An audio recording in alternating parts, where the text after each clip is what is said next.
prezado governador Wilson, meu colega da Marinha do Brasil, 7 anos tenente da Fuzileiro Naval, prezado Crivella, também meu colega contemporâneo de Exército, por 8 anos serviu no 22 Batalhão de Infantaria Paraquedista, lá em Barra Mansa, colega de turma, General Cid, meus ministros, Joeleno, nosso conselheiro, prezado Santos Cruz, uma função difícil também, está sob sua responsabilidade em Brasília, prezado Almirante Bento, um homem que não tem medido esforço para que, juntamente com o Castelo, da Petrobras, consiga, via competitividade, via abertura ao mercado, conseguir energia mais barata para todos nós aqui no Brasil. Mas, meus senhores, minhas senhoras, o que eu tenho a oferecer aos senhores é o patriotismo, é a humildade, é ter coragem de enfrentar grupos corporativistas, é uma vontade enorme de colocar o Brasil no local onde ele merece. E, em grande parte, desse sonho, desse objetivo, passa pelos senhores empreendedores. Por muitas vezes eu até tenho dito, os senhores são os verdadeiros heróis, perto daquilo que tem que enfrentar de autoridades municipais, estaduais e do Executivo Federal. Há pouco, no Texas, conversando agora com o nosso governador, lógico, ele não pode saber de tudo, eu perguntei para ele, sabe quanto são os impostos lá no Texas? Ele falou que não, é óbvio. 0, os impostos estaduais, 0. Obviamente que ele gostaria que isso acontecesse aqui no Rio de Janeiro. É uma simples variação no ICMS do combustível, ou melhor, no querosene de aviação, faz com que São Paulo tenha mais aviões partindo dos seus aeroportos do que o nosso aqui no Rio de Janeiro. É um sinal que, então, que quanto menos a gente tributa, se bem que sabendo da dificuldade de diminuir a carga tributária, quanto menos a gente interfere, maior o desenvolvimento. E mais ainda, se os dados me passaram estão corretos, o Brasil, isso nós sabemos, é a 8ª economia do mundo. E no Texas, se fosse um estado independente, estaria ocupando a 10ª posição no ranking da economia no mundo. Então, é um sinal que a administração mais ao norte realmente está na vanguarda do desenvolvimento. É isso que nós queremos. O que falta, por exemplo, para o Brasil ou para o Rio de Janeiro deslanchar? Falta nós, presidente, governador, prefeito, empenharmos cada vez mais do que já estamos empenhando para que os senhores tenham sucesso, para que os senhores produzam realmente aquilo de interesse de todos nós, que gere empregos, gere renda, agindo dessa maneira, como ocorria no período militar, 64 a 85, onde o desemprego era próximo de 0, a violência diminuía também, que uma pessoa que está ocupada não está na rua, então a chance de diminuir a violência é muito grande também. A gente olha o Rio de Janeiro aqui, para falar um pouco de burocracia, e com isso eu conto com o apoio das 2 autoridades que estão do meu lado aqui. Por que a Baía de Angra não pode ser, por exemplo, a nossa Cancún?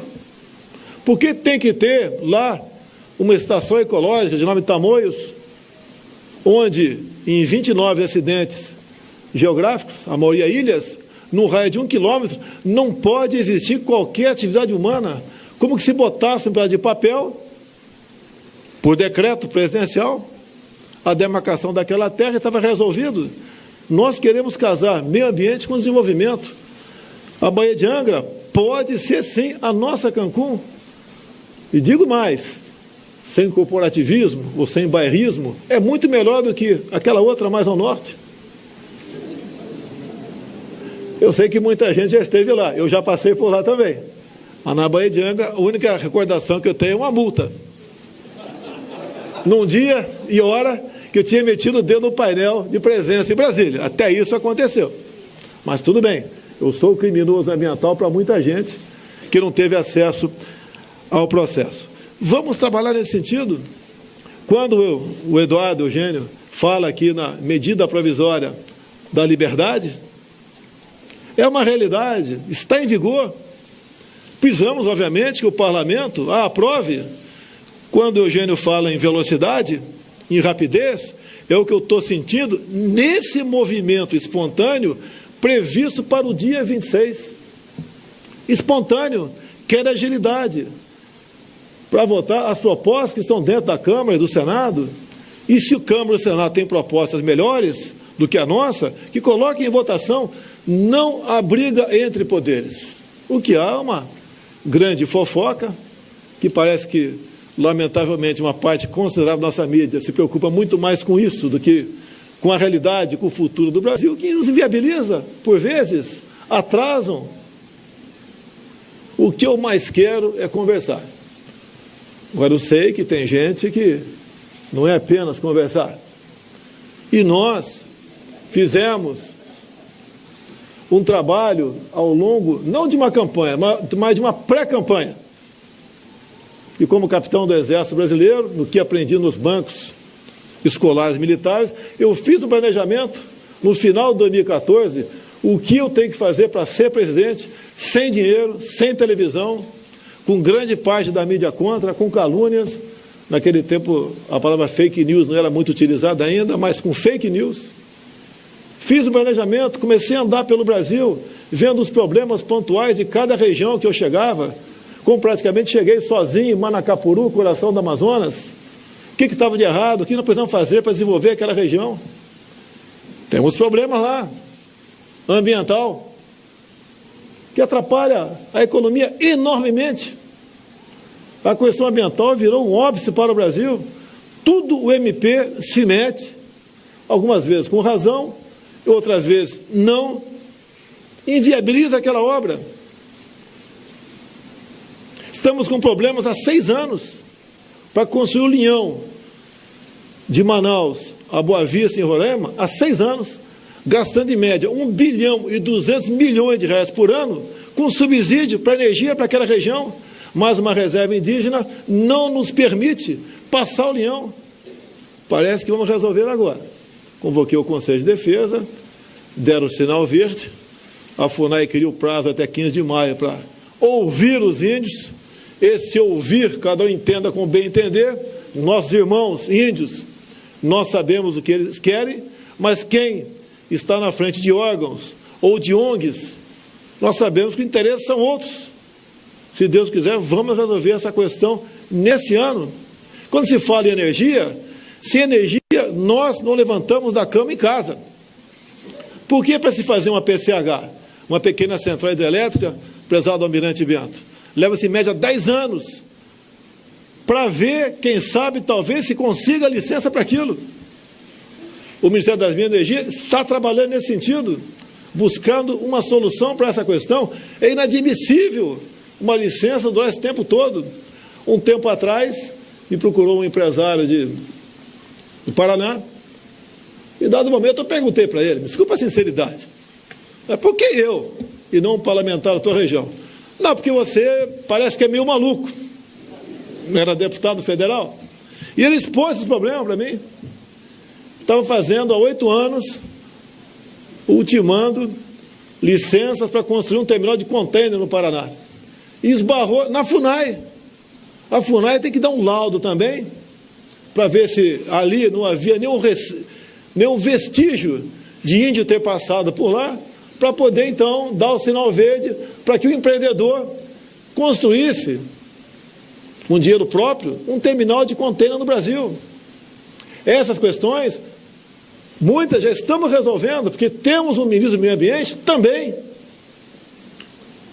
comprometido com o futuro do Brasil. Não é um ministro, como tínhamos outros no passado do meio ambiente, que não vou citar nomes aqui, que parece que o interesse passava pelo crivo de ONGs internacionais, e os interesses talvez estivessem envolvidos para conceder ou não aquela licença lá atrás. Tive a liberdade de escolher, 22 ministros, 4 são deputados federais, indicados pelas respectivas bancadas temáticas, como está chegando da China agora, a senhora Tereza Cristina, ministra da Agricultura, indicada em comum acordo por todos os parlamentares, até outros governos. Cada ministro tratava dos assuntos da sua bancada político-partidária. Se fosse alguém do partido X procurar um ministro indicado pelo partido Y, geralmente não era atendido. Não tem como dar certo um país administrado dessa maneira.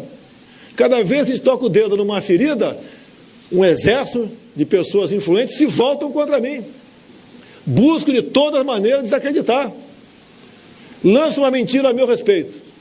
Eu falo que não é verdade. No dia seguinte a imprensa fala que eu recuei. Pode rir à vontade, pô. É o tempo todo assim. Reconheço as minhas limitações, que não são poucas. Outro dia eu falei que não nasci para ser presidente. Desceram a lei em mim. Quem nasceu está preso, respondendo processo ou ensacando o vento.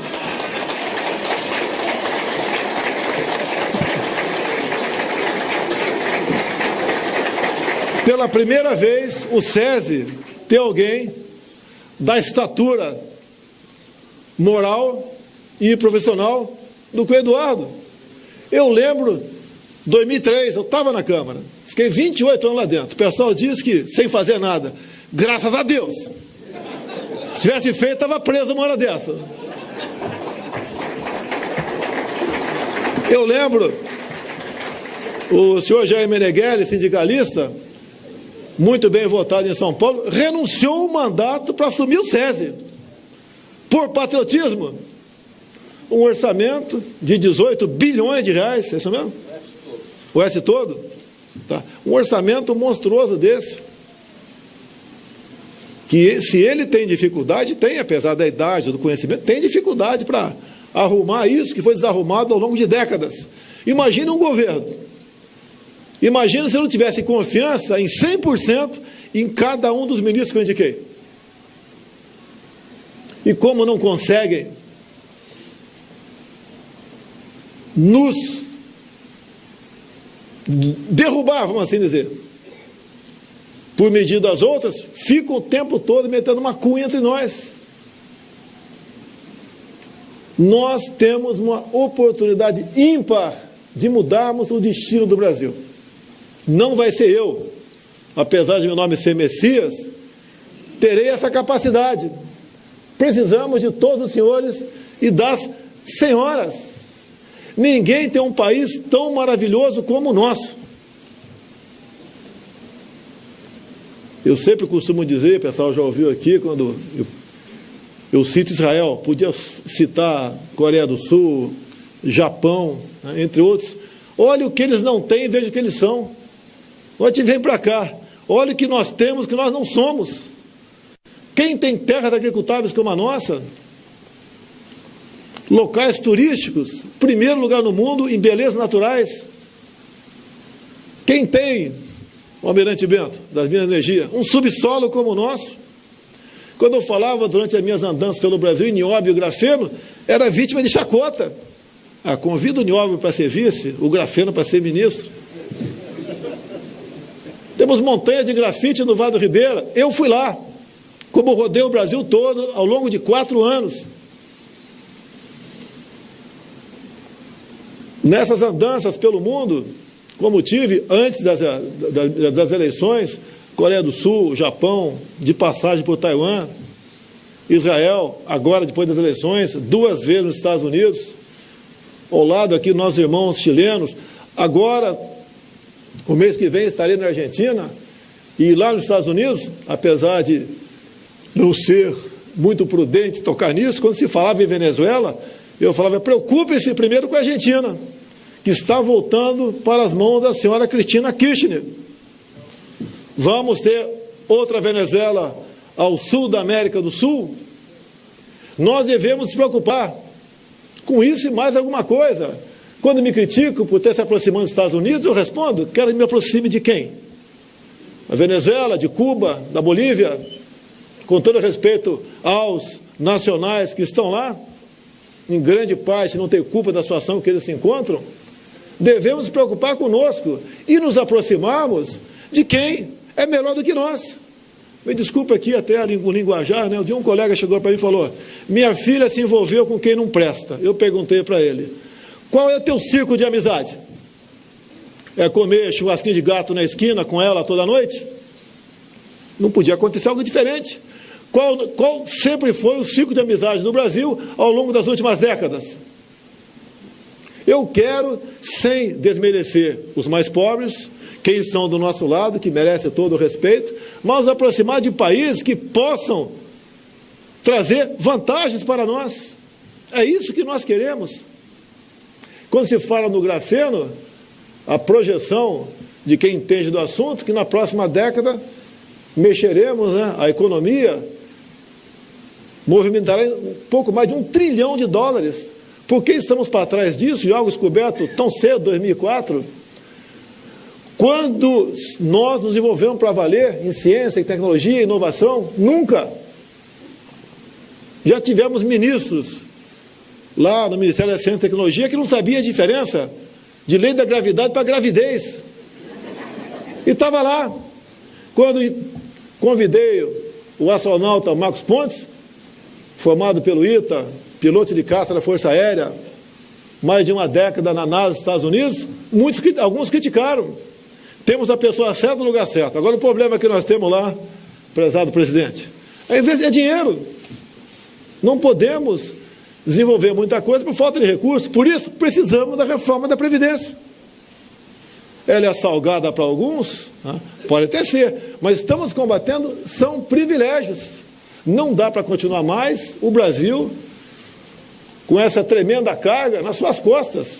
Se não fizermos isso, 2022, 2023, no máximo 2024, vai faltar recursos para pagar quem está na ativa.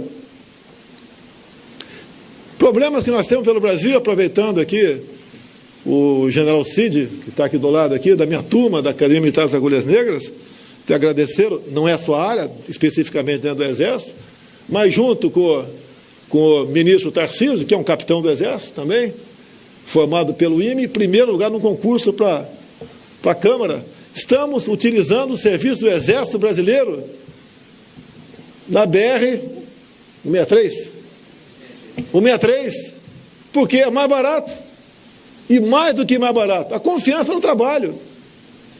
Quando se mudam os DENITs do Brasil todo, a crítica vem para cima da gente. É porque tem tanto patriota assim querendo ocupar esses cargos? Não dá para desconfiar. Quando decidi, junto com o Tarcísio, não quero mais multagem eletrônica no Brasil, nas rodovias federais. Houve uma grita, até uma juíza deu uma liminar contra mim. Eu sou obrigado a instalar pardais no Brasil todo. Tinha na mesa dele 8 mil radares, 8 mil processos para radares no Brasil. Custo ao longo de 4 anos, R$1 bilhão. Não gastamos 1 bilhão e demos um golpe na indústria da multa no Brasil. Ou vocês acham que quem vai daqui para Angra ou Paraty, tem uns 30 radares, rodovia federal, né? 40 por hora é pela sua vida?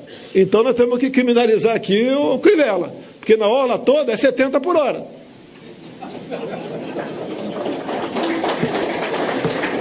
Quando devemos apresentar essa semana uma proposta para atender não apenas os caminhoneiros, nós também. O número de pontos na carteira passa para 40. Validade de carteira de motorista passa de 5 para 10 anos. Eu sei que as clínicas de psicologia vão ficar chateadas comigo, sei disso, tá? Mas nós temos que combater isso daí. Nós temos que acreditar no ser humano. Quando eu assino um decreto das armas, eu quero dar aos senhores e às senhoras o direito que vocês conquistaram nas urnas por ocasião do referendo de 2005. Será que vocês são irresponsáveis caso queiram ter uma arma dentro de casa? Ou ter acesso a uma arma importada, como quebramos o monopólio também?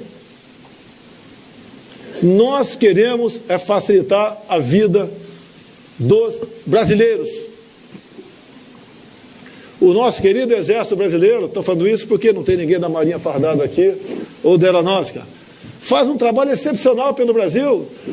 O nosso contingenciamento, General Cid, foi de 40%. Na educação foi mais ou menos 3,5%, que é 30 dadas discricionárias. Gente na rua, protestando.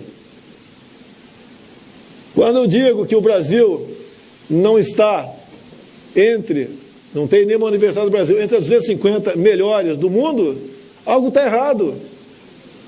Hoje devo assinar aqui o nome da nova reitora da Universidade, o FRJ. Porque eu tomei conhecimento a respeito dela, da lista tríplice, bem como de amigos mais chegados, é a pessoa adequada para estar à frente da UFRJ. Já falei que é reitora, então já dei a dica quem é. Os dois são homens. Não? Eu agora sou homem-fóbico. Tá? Então, meus senhores, o que eu tenho a falar? Contem com a pessoa que quer, assim como os senhores, mudar o destino do Brasil. Conte com alguém que tenha um coração verde e amarelo. Conte com alguém, respeitando as demais religiões, que tem Deus no coração. Agradeço as orações do Macedo. Tem agora, quarta-feira, aniversário de Israel, lá em Brasília.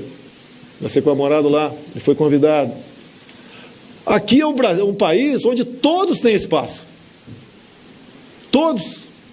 Árabe, judeu, todas as origens, etnias, religiões têm espaço aqui. É um país maravilhoso, que tem tudo para dar certo. Mas o grande problema é a nossa classe política. É nós, Witzel, é nós, Crivella, sou eu, Jair Bolsonaro, é o parlamento em grande parte, é a Câmara Municipal, a Assembleia Legislativa. Nós temos que mudar isso. Não existe maior satisfação que um político pode ter, como graças a Deus estou tendo, ser reconhecido em qualquer lugar, do Brasil ou fora do Brasil. Reconhecido pelo lado bom, está bem claro. Então, nós temos como mudar o destino do Brasil. E eu conto com os senhores, e os senhores podem contar comigo, com os meus 22 ministros, com os meus secretários, com os meus servidores. Se tiver qualquer problema, a gente resolve. Não criaremos dificuldade para vender facilidade aos senhores. Gastei na minha campanha menos de $1 milhão de dólares, né? E assim mesmo, em doação. Meu partido recebeu 9 milhões de 1 bi e 600 para a campanha. Fico questão de não usar esse recurso. Porque de vez em quando nos acusam de ter laranja aqui no Rio de Janeiro. As 3 candidatas laranja no Rio de Janeiro, cada uma recebeu R$ 1.800 para poder pagar o contador e prestar conta. Mas não bota o valor, eu sou dono de laranjal aqui no Rio de Janeiro. Até gostaria que fosse, né? Que a laranja é um produto bastante rendoso aí. Nova Iguaçu, muito em São Paulo. Tá? Mas a gente é obrigado a levar muita coisa e buscar o caminho certo para que nós não entremos em conflito e busquemos realmente solução para os problemas de um país maravilhoso como o nosso. Assim sendo, Eduardo, mais uma vez, muito obrigado pela distinção. Não é minha área essa daqui, a minha área é outra. Vai sair essa foto amanhã lá, né? Essa foto vai estar na capa dos jornais amanhã, né? É o que interessa para eles, né? Olha, como eu gostaria que a nossa imprensa fosse isenta. Como eu gostaria. Tá? Eu sei que a culpa não é de vocês que estão aqui. Em grande parte são os editores. Muitos aí envenenados com questões ideológicas. Outras. Tá? Nós estamos tendo muito critério nos recursos públicos para anunciar junto à imprensa. Aquela festa de antigamente não vai ter mais. Então, reconheço que por parte de editorias, né, nos critico. Mas o dinheiro é público. Você não pode gastar o dinheiro numa causa própria. Não posso fazer isso e não faremos isso aí. Então, meus senhores, minhas senhoras, muito obrigado mais uma vez pela honraria e é uma honra estar aqui ao lado de pessoas que produzem pessoas que realmente levam o Brasil para frente através do empreendedorismo. Bom dia ou boa tarde? Uma boa tarde a todos.